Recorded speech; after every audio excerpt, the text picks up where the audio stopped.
What up, everybody? So, haven't posted in over a week, but I wanted to start this off with a splash. It's gonna be maybe just a little ripple in the water, but it's gonna be a little something. A little thank you for everybody. You know, I'll give shout outs to some people here. I mean, look, I'm gonna obviously forget some, but right off the top. Marshall Davis Wines, Dan P, Paulie D, The Good Doctor, Dr. Doom, Manny Talavera, William Martinez, The Great Wilbert, Wayne Wong, The Secret Jedi, formerly Geeky Pete, Sans Inc., Eugene Evans. He hasn't been here in a while, but I think he probably listens every now and then. Athletic Style, another guy that I know every now and then he listens, but he's been a big part of the of this channel. Optimus Prime, Rolando Cedeno, Sam T. I mean, recently we got Fernie up in here, a couple other guys. But anyway, I am going to have a giveaway. You don't have to be a subscriber. Look, for any one of my giveaways, you don't have to subscribe. I really don't care whether you do or not.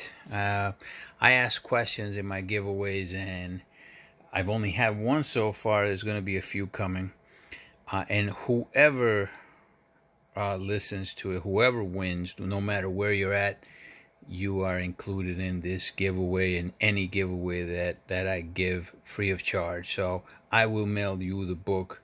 England, Australia, Thailand, China, El Salvador, wherever you are, Brazil, I will send it to you, okay, free of charge. So we're going to start this off like this. So a while ago I had a video about this book right here. This is Saban's Mighty Morphin Power Rangers. I think I made 2 videos on this book.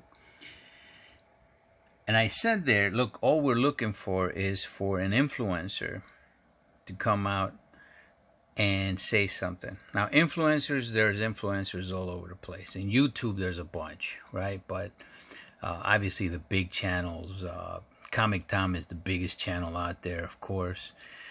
Gem Mint is an influencer. Lords of the Long Box, CBSI folks, Bueller, Economics and Comics. Billy is a big influencer. There's quite a few guys out there. In collecting, though, so if you go online and there's websites, Go Collect is one. And all it takes sometimes is for one of these guys to do something, to mention something about a book, and it just gets the book out there. This is a book that's been out since what, 1994, right? I'm going to talk about 3 different, not books, because there's going to be more than 3 books, but 3 different situations here where first appearances of certain characters, they don't go with what some other people may perceive as first appearances, right? I'll get to the point once I get to it. But so this was an article that was published. Go Collect, November 13th. Keep that in mind. It was November 13th, 2020. And he was just talking about books that were undervalued. This was by Joseph Overaliad. What's his last name? I'm butchering it. Overaliad, but he's from Go Collect. He's one of their, you want to call him an analyst or a speculator for them. All right. So he wrote a pretty nice article on this book, right? So what happens is, I encourage you guys to go and look at it. If you have a Go Collect account, just type in books that are currently undervalued. You could probably type that into Google and put Go Collect, and it'll take you right to the article. So I'll tell you what this did. Now, that was November 13th. So I'll tell you what that did to this book. So November 18th, a 9.4 sold for $67.50 on eBay. November 14th, also a 9.6 sold for $72.50. Now, before then, there was a 9.8 that has sold for $150. Now, this has been moving slightly for a little bit already. But that was the highest that book had in that I've seen, was $150 for the 9.8. But after that article, there was a best offer $220. There was a buy it now that sold for $205. And then there was a buy it now that sold for $319 on November 25th. And I gotta say, I think that's because of that article, just getting that book out there. Now, the significance of that book, I've talked about it before, is that that is the first comic book based appearance of the Power Rangers. Now, what do I mean about comic book based? All right, when I was mentioning some of the guys that I gave a shout out to, one of them was the good Dr. Doom. All right, so I had seen this book before. This book is Sentai number 2 by Antarctic Press. This came out. It is comic book form. If you see it, is the same size as a comic book, right? And it looks, if you look at it, the cover is comic book cover. This book came out before this book. This is Saban's Mighty Morphin Power Rangers by Hamilton Comics. Now, Marvel Comics started publishing Power Rangers the year after this, in 1995.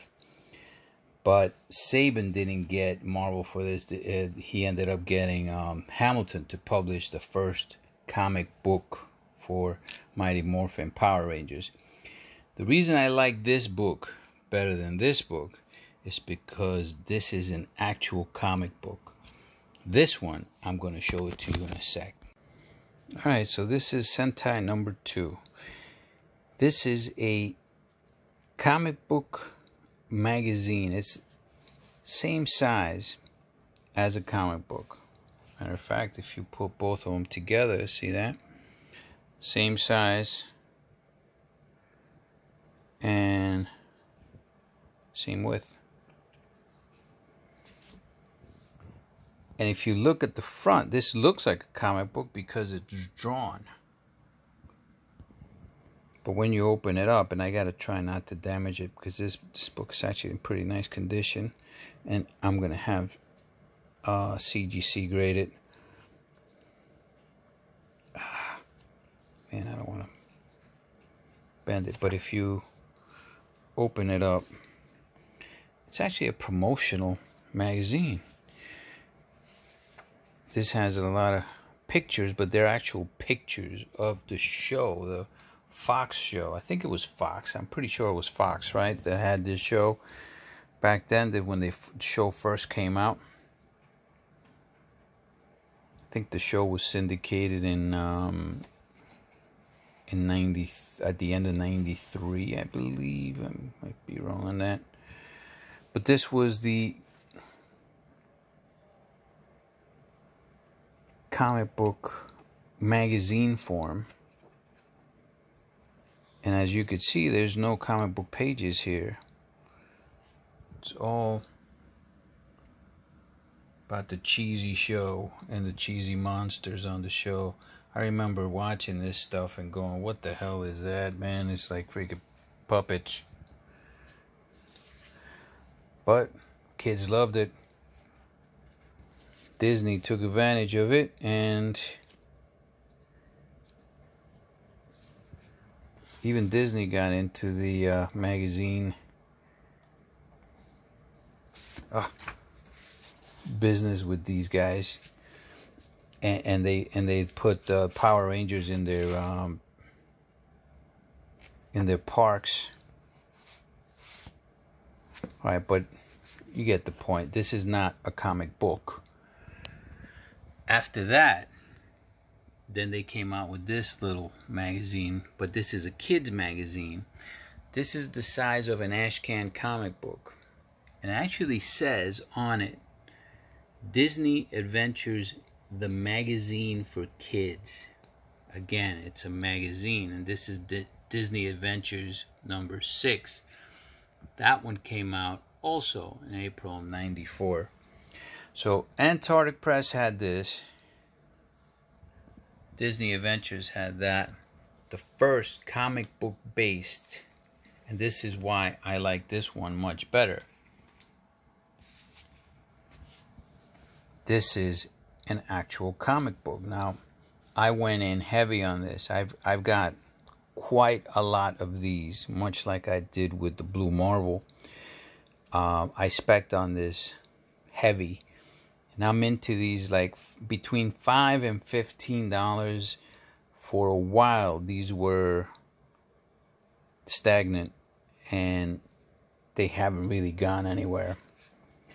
But this is an actual comic. This is a comic book. So if you go into this, you remember Beavis and Butthead. This was published December 1994.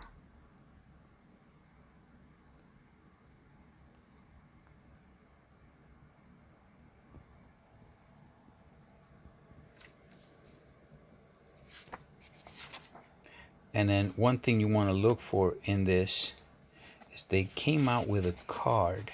That card right there. And then you're going to find that card. This is kind of like, remember the tattoos for Amazing Spider-Man 238?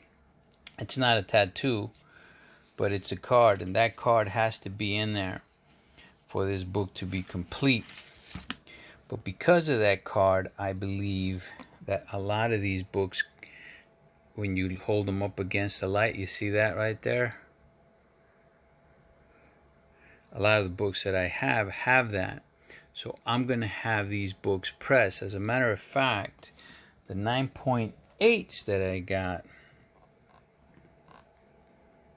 kind of have that. It was almost like it was pressed a little bit, but you could see it on the 9.8. I'm thinking, should I send them out to get pre-screen and maybe see if they can come back 9.8s? Because these look kind of like that, but because of that, see, you could actually see it up against the light here like that too. Right there, you see that? But that's your first comic book appearance of the Power Rangers, and this is the Saban's Mighty Morphin Power Rangers. It will not say Saban anymore because they don't belong to him anymore. He has sold this property 2 times already and made billions of dollars in it. Mr. Saban.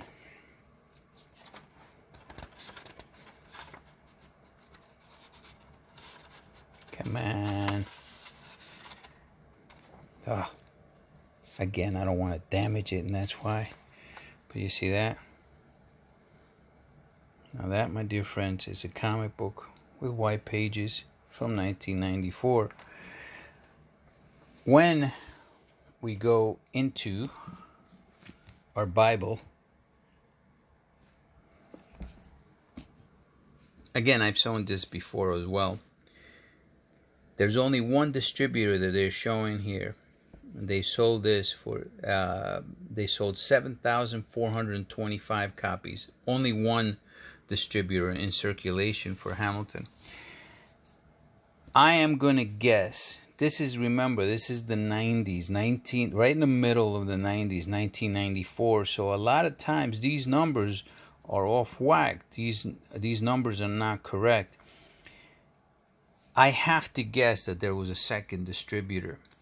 So if there was a second distributor, and maybe even Saban might have sent some of these out, promotional, to comic stores or maybe comic magazines, or because he wanted the Power Rangers to become a thing, that he was promoting them. So I have to think that you have to at least double that number minimum, possibly even triple that number. So let's say you triple it. Now it becomes 22 to 23,000, maybe 21,000, maybe, right? But these books haven't gone anywhere. So, well, at least until now, right? Because now the Power Rangers boom has made the Power Rangers more relevant now in comics. They have made them relevant, period. So now you get sales like this because one person talked about it. Now imagine if you see this book now on Comic Tom. Now you're getting the speculators involved in this, and then now this becomes a field party, because now these books that everybody's, selling them for. Let me see. Let's go and see what they're doing here on eBay. They're selling them for a song on eBay. There's no 9.8s right now on eBay. But if you see, look, $9.95 for the raw comic. This guy at least is wanting $30 for it. But then this guy is wanting only $5. You could still pick up this book for $5 on eBay. I mean, I don't know how, what condition that's going to be in. You're taking a chance, right? But you get the point. It's not going for much until somebody starts talking about it, and then that book blows up. Ended up buying these. I bought 3 of these for between 95. No, I think one was $80.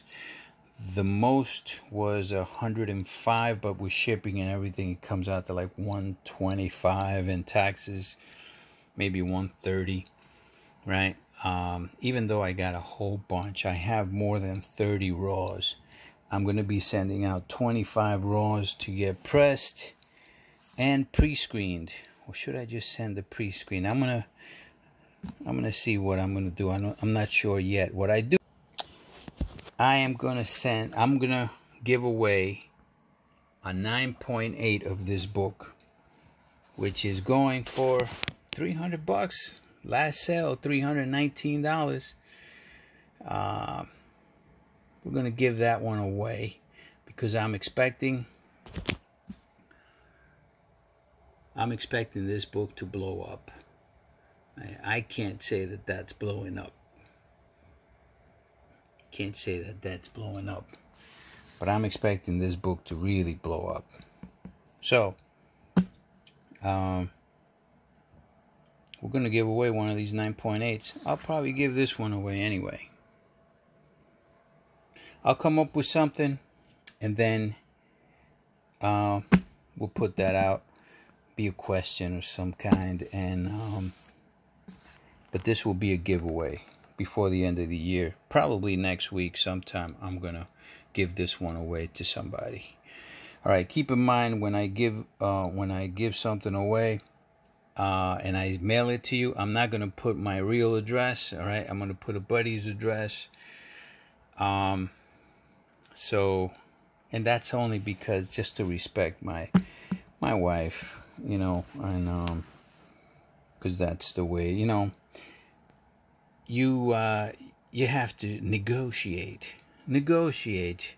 A marriage is a negotiation of sorts sometimes, and yeah, I'm happily married. Have to say, love my wife, love what she has given me with my kids and everything, and I have to respect her wishes. So but this will be a giveaway to someone out there. All right, let's go to the next book. Before we move on to the next book, so this is Sentai number 2, and this is a CGC population for Sentai. This is straight out of CGC. there has only been 15 books graded by CGC or Sentai number 2. That's how I know that this book is super rare. It's only been 2 9.8s. The one that I have is in pretty high condition. I don't think it's a 9.8, but I know it's got to be in the 9s. But only 15 graded on that. Very nice. Thank you to Dr. Doom, because the only reason I bought that book was to just to do this video, really, because I wanted to see for myself. I always thought that book was a magazine form, and I wanted to see it for myself, and I knew I could sell it back again if it was a highly graded book. So I am going to be selling that book eventually. So this is the Saban's Mighty Morphin Power Rangers. That's this book right here, and a 9.8. There are a total of 240 books that have been graded of that 1994 printing, and 135 9.8s on that out of 240. So it's a pretty decent percentage of over 50% that have been graded 9.8s on that. And there's going to be a lot more of those, because I'm sending 25 right off the bat to see how many come back. And as it tends to do, remember the trading card, it is right there, Power Up trading card included. If you buy it raw, make sure that you have that trading card in there, or it's going to come back with a green label, and it's almost worthless at that point, really, in my opinion. Alright, here's the second book. Star Wars number 42. This is widely considered by the comic book community as the first appearance of Boba Fett. However, what does that say anyway on CGC?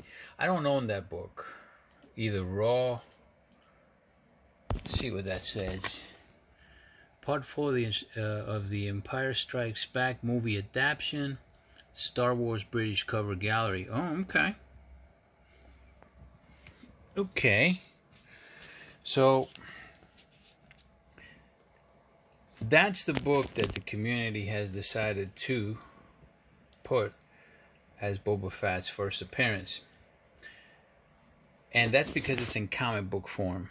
But the truth is that the first appearance of Boba Fett is in a magazine from that same year.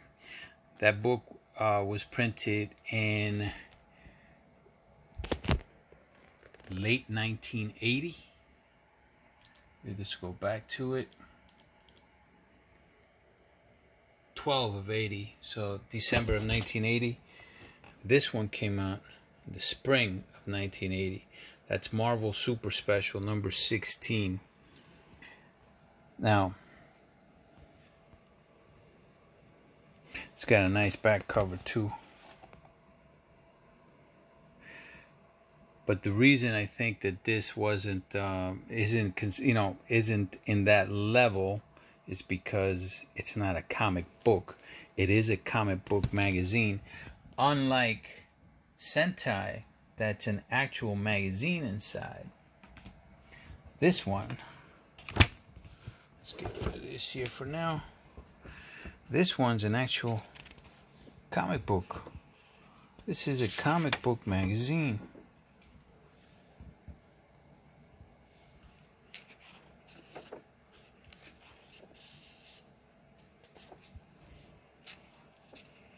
So, what I like about this one, there's no ads.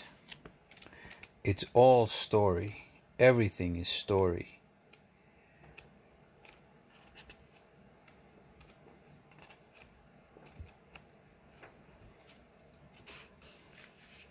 I'm assuming that that book is a reprint of this. I've never seen that book. If you guys have it, maybe you can put it down here. I've said many a time, I'm not a Star Wars fan. I don't know why, you know that? Like, I don't know why I never really got into Star Wars. I'll show you Boba Fett here too. Okay, so this book doesn't have any like page numbers, but towards the last third of the book is when you first hear of the bounty hunters. Very next page, Darth Vader mentions him. Boba Fett, do not disappoint me. And there it is. That's your boy right there, Boba Fett. And he is throughout the rest of the book, and a page here, a page there, usually right next to Vader. But he's out here. Look, when I say I'm not a Star Wars fan, I've seen all the movies, all the Star Wars movies, but I like powerful characters. I like that, and if you're not powerful, you got to be super interesting to me for you to like, for me to like you. And these Jedis. Now, the only reason I liked Star Wars was because of him, because this guy's just he's just super evil, and I just like his backstory and everything. And I think that he's what kept it interesting for me. But none of the Jedis, all these Jedis are like, they go down with a nice summer wind, you know, a summer breeze, take them down. I don't know what the big deal is of a Jedi, you know. That was Luke Skywalker. I mean, I haven't seen a more wussy character than that anywhere. I'll get some hate for that, but whatever, dude. Yeah, I haven't been in, I'm not into that. But hey, man, not saying that I wouldn't invest in it, because I have, but it's not for me. It hasn't been for me. And this right here, this baby's gonna go to a collector somewhere, and this has been huge. I mean, I made some terrible mistakes in my life, and one of them was not going heavy on Star Wars. Another one was Teenage Mutant Ninja Turtles. I saw the Teenage Mutant Ninja Turtles for what they were made, as a joke. Even Eastman said that, like, when he created that, it was like a joke. It was supposed to be like a spoof for him, you know. But it turned out to be something serious that made him a millionaire, multi-millionaire. Star Wars was never a joke. Star Wars was, you know, back in the day, especially in the 70s when it came out, just the CGI for it had never ever been seen. That's why it became so huge and stuff. And just the fact that this character was introduced in it, yeah, I definitely think this guy right there is, man, I mean, amongst, when we talk about like villains, right, top villains, whether it's comics or anywhere else, I mean, this guy's got to be in the top 5, no? No, a lot of people, I've had this discussion with other people before, where they claim that, oh, the Joker's the #1 villain ever, or whatever.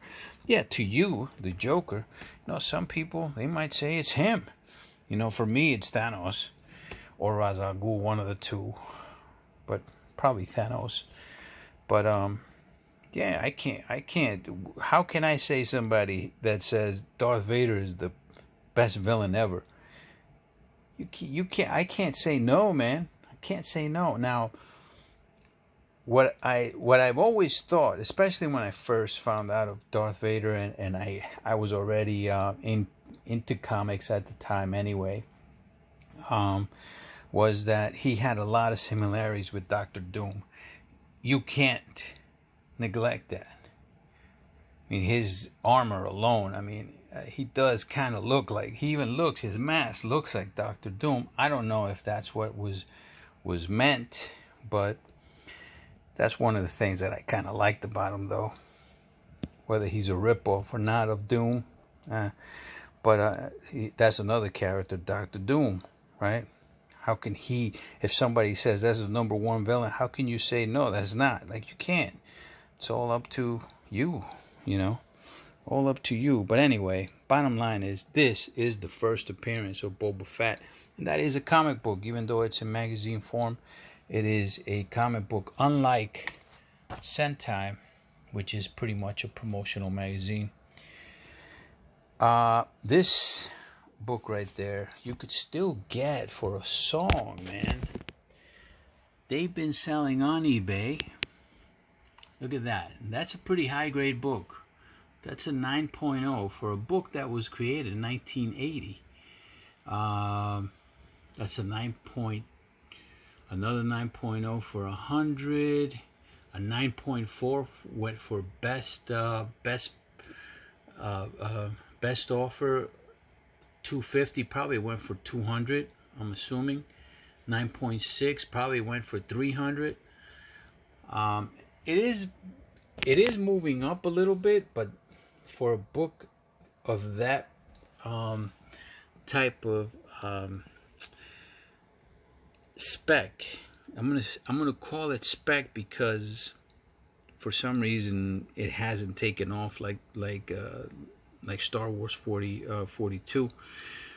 But you know, Star Wars 42 is going for a hell of a lot more than that. You know, will that turn around? I don't know. But if it does, I'll be there to sell mine. I'm not ready to sell mine yet, even though it would be a nice profit for me. But I'm not going to be selling it anytime soon. All right, let's go to the next book. That is my favorite comic book character of all time. Batman was very influential in me staying in comics. When I was a kid, I grew up on Spider-Man, Amazing Spider-Man, Stan Lee, and Jack Kirby pretty much introduced me to the English language. It's a story I'll tell later, but Spider-Man was my guy. I mean, from the age of 10 years old all the way up to my high school years, and just loved the character, collected the character. And then the Clone Saga hit in the 80s, and I said, you know what? This is becoming way too cartoony right now. Let me just get out of comics because I hate what's going on with comics. And I decided to leave Spider-Man. However, before I left, a friend introduced me to Frank Miller's Batman, Dark Knight, The Dark Knight Returns.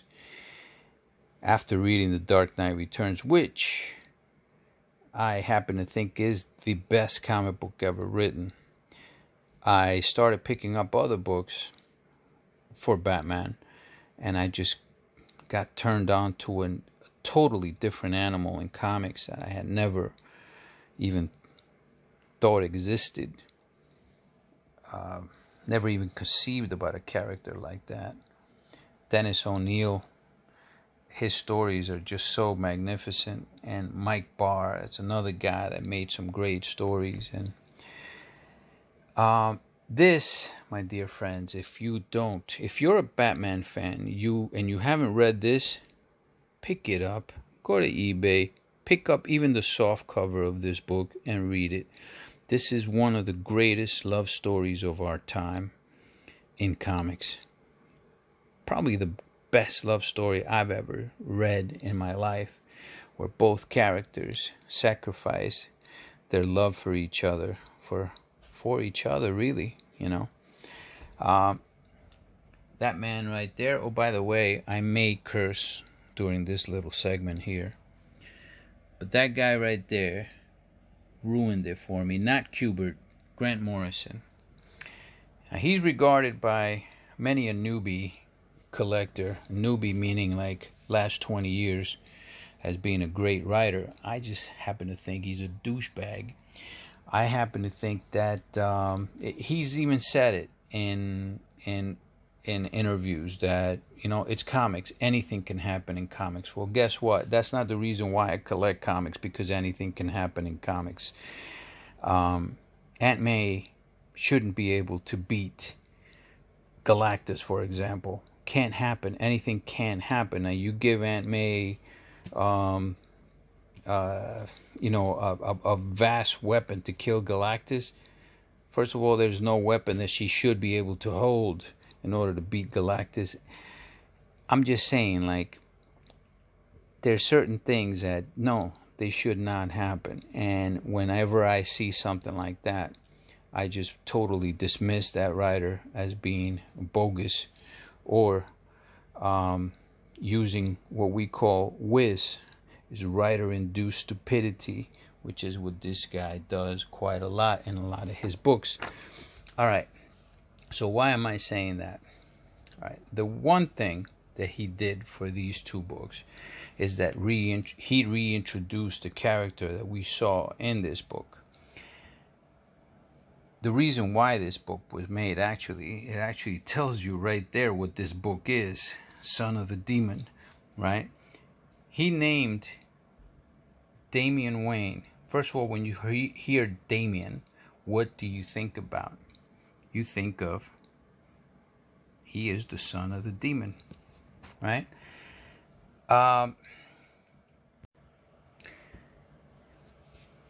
The actual book itself, if you look through it, Damian only appears at the very end. I never really liked the word Damian because it, I'm thinking, like, when I think Damian, yes, I think he's the son of the demon, the son of Satan, right? But it's like a metonym is what they call it, actually. But I don't know, for some reason it doesn't bode well for me. I can understand why he used it, right? But I don't really like the name Damian. This is what you're seeing in that book, and this book is regarded as his first appearance. The 1 in 10 cover of Batman 655 is the one that costs more in his first appearance. This one, for some reason, is not even regarded as his first appearance, and it is his first appearance. I'm going to take you through certain things in this book, why this book is so important. So throughout the book, you get a glimpse of some of the history between Talia and Bruce Wayne, the detective. Most of this history was created by Dennis O'Neil, or as we shortly know him as, Denny O'Neil, and Neil Adams. Their run together. It also has a little brief history on Ra's al Ghul and a relationship that he had with his then wife.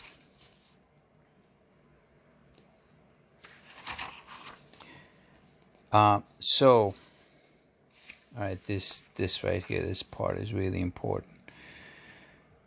So, Ra's al Ghul wants to recruit Batman for a special mission.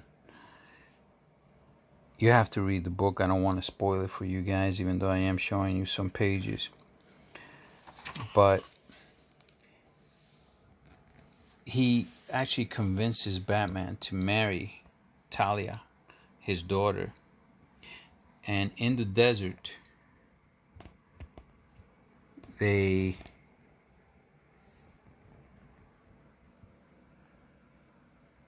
consume the relationship.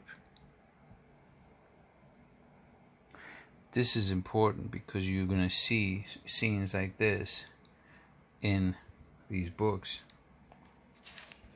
So, I'm going to skip some of these. She ends up getting pregnant.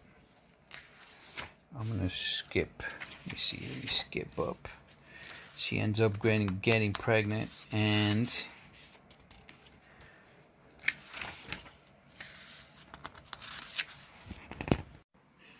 all right, so at some point, of course, she tells Batman that she's pregnant. She tells Bruce Wayne that she's pregnant, and then at the fortress of Ra's al Ghul, it gets attacked by our villain in this story, which is a great villain.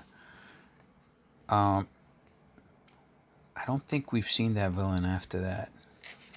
I mean, there was a definitive end to him here, but you know how definitive comics are, right? But Batman doesn't want her around, right? So, I don't want you out here. So he tries his best. Now she's like a warrior too, so she's willing to fight, you know. She's like, you know, we're being attacked, I'm gonna fight. And then Batman is like, no, you gotta get the hell out of here. I can't have you take chances, you know. You got my kid. That's my kid that's inside you, and you're my wife.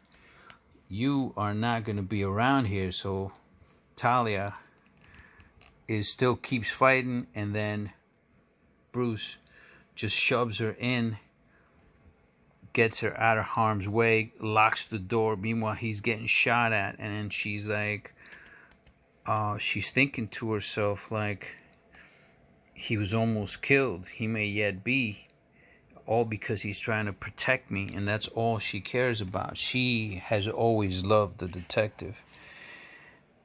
At some point during the attack, that kind of opens Batman's eyes to, like, you know what, this is too much. Like, I can't be around this anymore. He decides actually not to be Batman anymore. He decides to have a family. He's like, you know what, I've never had a family, and he decides to not be part of it anymore. Now this is the part where Talia, hold on, let me move on with this, where Talia has to, like, you don't know if she does this because of her dad, or if she does this, you would think that she does this because of her dad, but pretty much she feigns, because Batman right here is telling Ra's al Ghul, because Ra's al Ghul is trying to convince Batman to help him defeat this guy. Batman's telling him, you know what, Ra's, not gonna happen. I'm out of here. I told you I was through, Ra's. So you did. And Batman's like, look, you know, I have a family now, so I made my decision or whatever. All of a sudden, Talia just collapses. Batman's like, what? So they take Talia into the emergency, and Batman goes in there. It's like, hey, what's going on? What's going on? Talia tells him, I lost a baby. And Batman's like destroyed that she lost a baby. And she tells him, I'm sorry.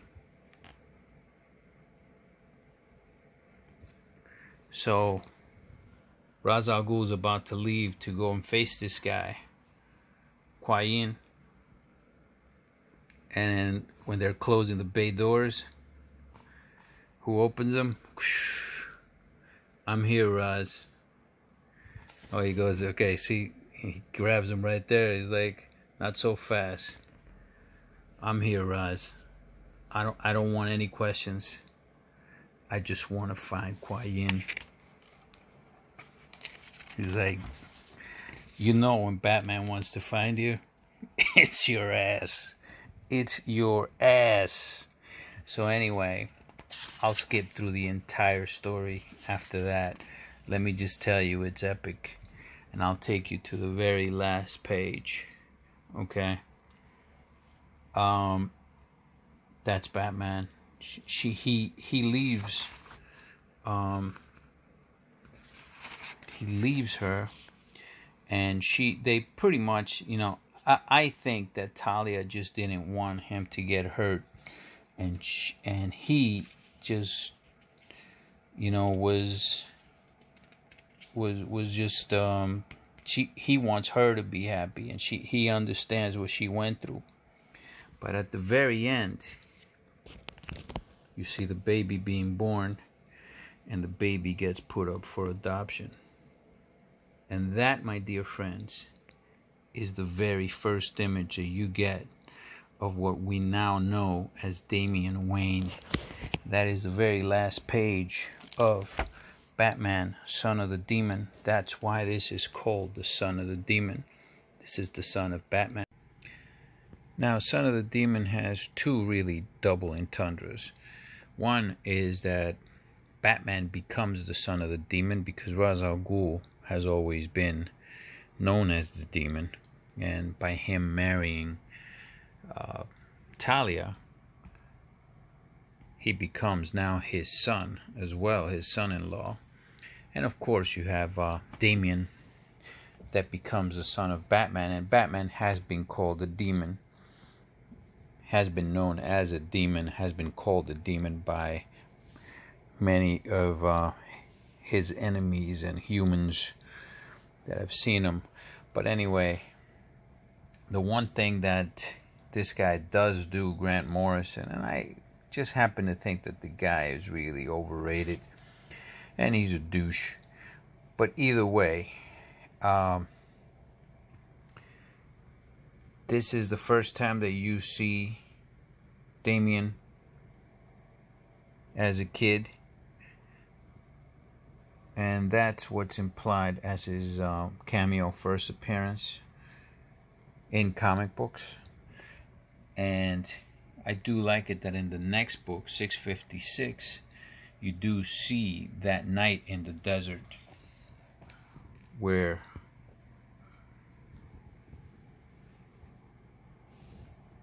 they consummated their relationship. At least he does bring you back to that. And 656, you also see the first real appearance of him, like, as you know, as a kid. You see him in full stabbing his father, or at least threatening him. Yeah, like I said, I'm not that big of a fan of Grant Morrison. It's not just him though, you know. Greg Rucka is even worse to me than Morrison ever was. Now, Morrison in interviews has said that comics, anything can happen in comics because they're comics, they're funny books. So I don't take anything that he does seriously. I don't think that comics should be anything that that a writer, anything. Not everything is plausible. You gotta have a reason why something has to happen. Aunt May can't just go up to Galactus and beat him, you know, just because it's comics, just because it's funny books. Dwayne McDuffie had the Black Panther one time put the Silver Surfer in an armbar and was saying to the Silver Surfer that he was going to break his arm because he had him in a hold that he couldn't even break. So I don't care what kind of armbar, what kind of jiu-jitsu move you're using on the Silver Surfer. The Black Panther has absolutely no business with the Silver Surfer. None. The Silver Surfer should shrug his body and break every bone in the Black Panther's body. That really is the fact, right? I don't care what kind of move he has him in. McDuffie got killed in social media. At the time, it was the Marvel message boards, and he came on the message boards and he tried to defend himself to no avail. All right, he was trying to say that could happen and this and that. It was plausible. He was laughed at out of the rooms, and this guy Greg Rucka, in this storyline, Death in the Maidens, he killed Talia like 20 different times and put her in the Lazarus pit. and then she came out all demented out of it and pretty much just destroyed every storyline that Denny O'Neil ever made of Talia just by doing that travesty right there.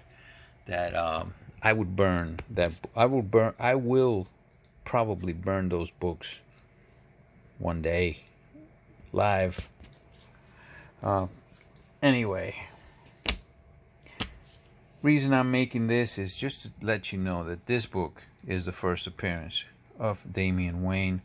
This is the hardcover book. I prefer the hardcover. I just think it's much better. The only bad thing with these books is that you can't slab them. You know, these you're keeping and you're reading them, and even though it's the first appearance, these are more.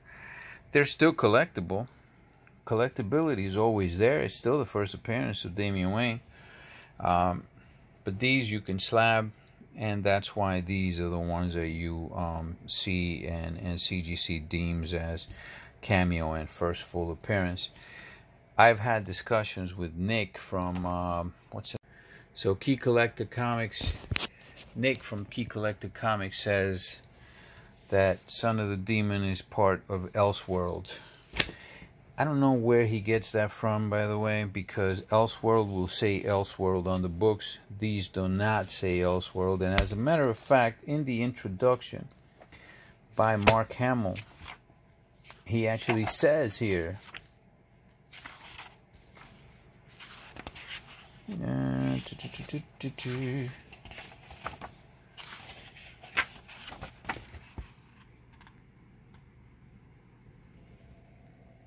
you hold all of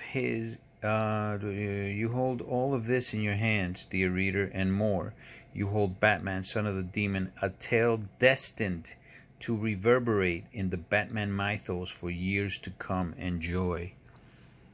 This is part of his mythos. This is continuity. No matter who says it's not, this is continuity. No matter who says it isn't. It tells you right there on the book. It's part of his mythos. Alright. If you want to get this book is still cheap. You can probably pick this up for less than $100 in near mint or brand new or even sealed condition. They do have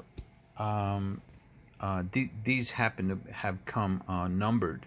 These are numbered up to 1700 and they're signed by Bingham.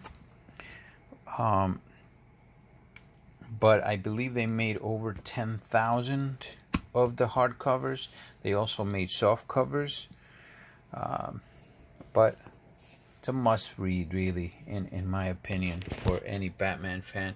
If you're looking to get into Batman 655, this is the CGC. This is 656. 656, you're looking at 289 9.8 for 656. All total 515.